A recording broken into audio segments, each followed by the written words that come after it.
SSC পরীক্ষায় GPA 5 পাওয়ায় কৃতী শিক্ষার্থীদের সংবর্ধনা প্রদান করেছে পাগলা উচ্চ বিদ্যালয় ম্যানেজিং কমিটি।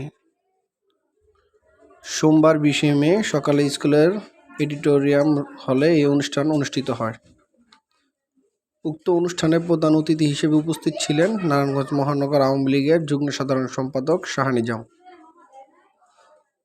প্রধান বক্তা হিসেবে উপস্থিত ছিলেন কুতুবপুর ইউনিয়ন পরিষদ চেয়ারম্যান আলহাজ মোহাম্মদ মনির আলম সেন্টু।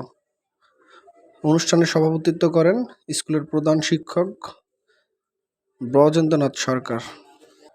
স্কুল ম্যানেজিং কমিটির অভিভাবক সদস্য মোহাম্মদ শাহ আলম সোহাগের সঞ্চালনায় অনুষ্ঠানে বক্তব্য রাখেন স্কুলের সহকারী প্রধান শিক্ষিকা সেলিনা সুলতানা, শিক্ষক প্রতিনিধি মোহাম্মদ আবু ফারুক, গুলজার হোসেন, রওশন আরা বেগম, অভিভাবক সদস্য মোহাম্মদ সাইফুদ্দিন শাহিন, মোহাম্মদ আনোয়ার হোসেন আনু, মোহাম্মদ আতিকুল ইসলাম খোকন, নুরনাহার দাতা সদস্য মোহাম্মদ রেজাউল করিম। আলোচনা পর্ব শেষে স্কুল ম্যানেজিং কমিটির পক্ষ থেকে জিপিএ 5 পাওয়া 173 জন কৃতী শিক্ষার্থীদের ফুলের শুভেচ্ছা ও প্রাণঢালা অভিনন্দন জানিয়ে গলায় মেডেল পরিয়ে দেন অনুষ্ঠানের অতিথিবৃন্দরা।